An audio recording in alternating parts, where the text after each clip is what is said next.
हो आप सभी। आशा करती हूँ आप सभी अच्छे होंगे। बच्चों, आज हम पढ़ेंगे कक्षा 4 का दूसरा पाठ जो कि है वर्ण विचार। आप सभी ध्यान से पाठ को देखिएगा और सुनिएगा। वर्ण विचार, सबसे पहले हम वर्ण की परिभाषा देख लेते हैं। वर्ण भाषा की सबसे छोटी इकाई होती है जिसके और टुकड़े नहीं किए जा सकते हैं, उसे वर्ण कहते हैं। वर्ण भाषा की सबसे छोटी क्या होती है? इकाई जिसके और टुकड़े नहीं किए जा सकते, उसे हम क्या कहते हैं? वर्ण। बच्चों, ये उदाहरण देखिए आप, इसकी सहायता से आप इस परिभाषा को समझेंगे। तितली, जैसे मैंने यहाँ पे 3 वर्ण लिखे हैं, ती, त, ली, ये 3 वर्ण हैं। वर्णों से क्या बना है? शब्द बना है तितली। अब इसके वर्ण विच्छेद, इनको अलग अलग करेंगे। त पे हलंत, धन, छोटी ई की मात्रा दिख रही होगी, ई, धन, त हलंत, त, अ, धन, ल हलंत, ल पे बड़ी ई की मात्रा, तो ये बन गया तितली। इसी प्रकार से मोर शब्द का हम वर्ण विच्छेद करेंगे। म पे हलंत, धन, ओ की मात्रा लगी है मोह पे, ओ, धन, आ, र पे हलंत, धन, अ, र पे अ, मोर। देखिए बच्चों, अगर मैं इस तितली का जो मैंने वर्ण विच्छेद किया है, मैं इससे अधिक टुकड़े और नहीं कर सकती हूँ। यही इसका वर्ण विच्छेद। यदि मैं चाहूँ कि मैं इससे इसका छोटा रूप करूँ तो इससे अधिक इसका छोटा रूप नहीं हो सकता है। इसी को वर्ण विच्छेद कहते हैं। और ये जो वर्ण है, यही भाषा की क्या है? सबसे छोटी इकाई है वर्ण, और इसके अधिक टुकड़े नहीं किए जा सकते हैं। इसी को हम क्या बोलते हैं बच्चों? वर्ण। अब देखिए वर्ण के प्रकार। वर्ण कितने प्रकार के होते हैं? वर्ण 2 प्रकार के होते हैं। पहला होता है स्वर, दूसरा होता है व्यंजन। स्वर की परिभाषा, जिन वर्णों के उच्चारण में अन्य किसी वर्ण की सहायता नहीं लेनी पड़ती उसे स्वर कहते हैं। इनकी संख्या 11 होती है, जैसे अ आ से लेकर ओ आओ तक। देखिए बच्चों, वर्ण आपको पता है अ आ इ ई अक्षर और श्र तक होते हैं, लेकिन स्वर वो होते हैं जिनके उच्चारण में हमें अन्य किसी वर्ण की आवश्यकता नहीं पड़ती है, उसे स्वर कहते हैं। इनकी संख्या 11 होती है। ये अ आ से अ आ इ ई उ री ए आई ओ आओ तक होती है, केवल इनकी संख्या 11 होती है। अब समझिए बच्चों व्यंजन। जिन वर्णों के उच्चारण में स्वरों की सहायता लेनी पड़ती है उन्हें व्यंजन कहते हैं। अब इन वर्णों के उच्चारण में हमें स्वरों की सहायता पड़ती है। स्वर में तो नहीं पड़ती, केवल व्यंजन में हमें स्वरों की सहायता पड़ती है। जैसे क बोलो, क, तो हमें इसमें किसकी सहायता लेनी पड़ी? अ, तब जाके क्या बना? क। इन दोनों से मिलकर क्या बना? क। वैसी च, धन, अ, इनसे क्या मिला? क्या क, च, हंत, अ, इनसे मिलकर क्या बना? च बना इन दोनों से मिलकर।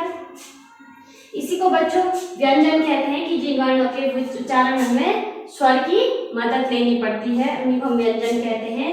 इनकी संख्या 33 होती है। ये होते हैं क, ख से लेकर ह तक, केवल यहीं तक हमारे व्यंजन होते हैं जिनकी संख्या की क्या होती है? 33 होती है। अब देखिए अयोगवाह। अब नया शब्द सुना होगा आपने, अयोगवाह। ये कौन से शब्द हैं? ऐसे शब्द जो ना ही स्वर हैं और ना ही व्यंजन, इनका उच्चारण अ के बिना संभव नहीं है, इसलिए इन्हें अयोगवाह कहते हैं। अब बच्चों, ये शब्द ना तो स्वर होते हैं और ना ही व्यंजन होते हैं, किंतु यदि हम इनका उच्चारण करना चाहे तो अ के बिना संभव नहीं है, इसीलिए इन्हें क्या किया? अयोगवाह, मतलब अ के बिना ये कोई योग्य नहीं है। अ के कारण ही इनकी कोई योग्यता है, इसलिए इनके अयोग्यवाह कहते हैं। इन्हें अंग, अब देखियो कौन कौन से शब्द है जिनको अयोगवाह कहते हैं। अंग यानी कि अनुस्वार, चंद्रमा बिंदु, अनुनासिक और अह विसर्ग। इन तीनों को ही हम क्या कहते हैं? अंग।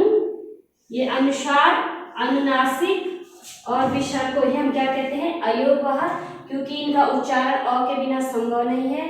अ के बिना ये अधूरे हैं, अयोग्य है। बच्चों, हम पढ़ेंगे संयुक्त व्यंजन किसे कहते हैं। अभी तक आपने पढ़ लिया कि वर्ण किसे कहते हैं और ये कितने प्रकार के होते हैं। अब हम देखेंगे संयुक्त व्यंजन। संयुक्त व्यंजन जो व्यंजनों के मेल से संयुक्त व्यंजन बनते हैं। सॉरी, दो व्यंजनों के मेल से क्या बनते हैं? संयुक्त व्यंजन। अब देखिए वो कौन कौन है, अक्ष, त्र, ज्ञ, श्र, 4 होते हैं। अब देखिए दो व्यंजनों के मिलने से कैसे बनते हैं, देखिए अक श बना, क हलन श, अक्ष, त्र, त हलन र, त्र, ज्ञ, ज हलन ज्ञ, श्र, स हलंत र, श्र। अब देखिए बच्चों दिख रहा होगा ये दो व्यंजन हैं, दिखा यहाँ पे दो व्यंजनों के मेल से दो व्यंजन मिले तब ये बना, ये है दो व्यंजन। क्योंकि देखिए हम अगर क, ख, च, छ, ट, ठ ये पढ़े तो इसमें केवल एक स्वर और एक व्यंजन है। क में जैसे क और अ आपको दिख रहा होगा, जैसे अगर क में हम देखें तो क और अ, यानी कि एक क्या है व्यंजन और एक क्या है स्वर, तो ये संयुक्त व्यंजन ही है। इसमें दो व्यंजन है, क हलन धन स। अब देखिए जैसे हम इनसे शब्द बनाएंगे, क्या शब्द बने, छ म, छ क श, क्षमा। इसे बनेगा त्र से त्रिशूल, ज्ञ से ज्ञानी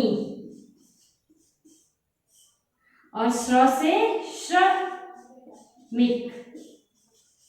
आया आपको समझ में कि दो व्यंजनों के मेल से जो व्यंजन बनता है, नया व्यंजन बनता है या नया वर्ण बनता है, उसे हम क्या कहते हैं, संयुक्त व्यंजन। वो 4 होते हैं। आपको दिख गया होगा, आपको समझ में आ गया होगा इसके माध्यम से कि किस प्रकार से दो व्यंजनों के मिलने से नया वर्ण बनता है। आगे बढ़ते हैं बेटा वर्णमाला। अब देखते हैं वर्णमाला किसे कहते हैं। वर्णों के व्यवस्थित क्रम को वर्णमाला कहते हैं। यानी कि जब हम वर्णमाला लिखते हैं, अगर हम शुरू से स्वर, विसर्ग, अनुनासिक, विसर्ग, व्यंजन, संयुक्त व्यंजन और अन्य व्यंजन, इस प्रकार से यदि एक के बाद एक लिखे लाइन वाइज से, तो इसी को हम वर्णमाला कहते हैं। यदि मैं पहले व्यंजन लिख दूं, फिर मैं स्वर लिख दूं, फिर संयुक्त व्यंजन ऊपर नीचे करके लिख दूं, तो ये वर्णमाला नहीं कहलाएगी। आइए बच्चों देखते हैं वर्ण का व्यवस्थित रूप। जैसे स्वर और आ, ई, ओ, आओ तक आपको पता है, इनकी संख्या क्या होती है, 11। उसके बाद हमने लिखा अनुनासिक, अन, विसर्ग, अह, ये स्वर नहीं होते हैं। फिर है व्यंजन, क ख से लेकर च छ ट ठ त थ प फ स श श ह तक, इनकी संख्या कितनी होती है, 33 यानी कि 33। और संयुक्त व्यंजन आपको पता चल रही है, अक्ष, त्र, ज्ञ, श्र, इनकी संख्या कितनी है, 4। अब बेटा अन्य व्यंजन ड ढ ढ, इनके बिना भी हिंदी में बहुत से शब्द ऐसे हैं जो अधूरे होते हैं। जैसे र से इसके इसी की सहायता से ये शब्द पूरा होगा, सड़क, आपको दिख गया होगा। यदि मैं ऐसे लिखूं इसको सड़क तो ये गलत है, यदि बिंदी तो सड़क, तो इसकी सहायता पड़ी। अड़ में पढ़, पढ़, इस प्रकार से इन वर्णों की मदद से हिंदी में बहुत सारे शब्दों का प्रयोग किया जाता है।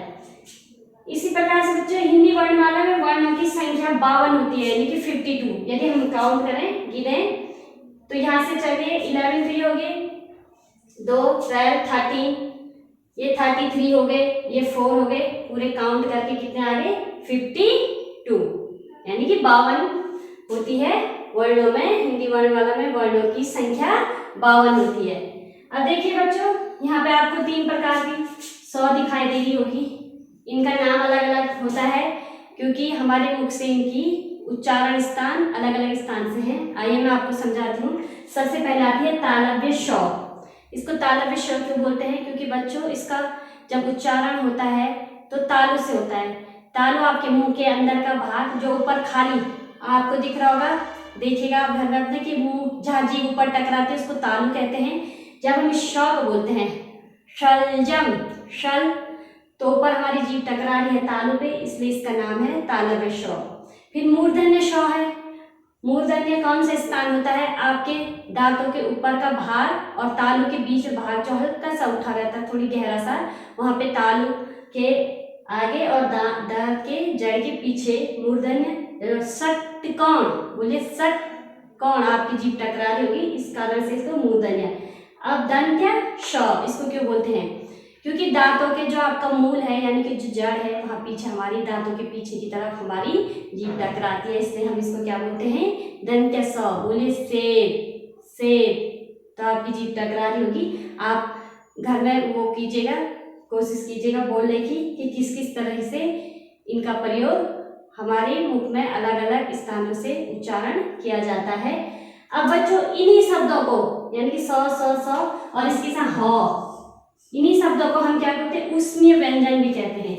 क्या कहते हैं इन चारों को, ऊष्म व्यंजन।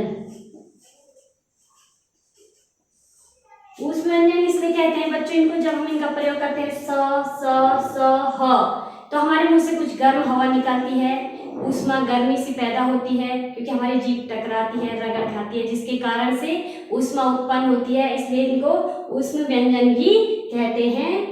तालव्य श, मूर्धन्य स, दंत्य स और ह को।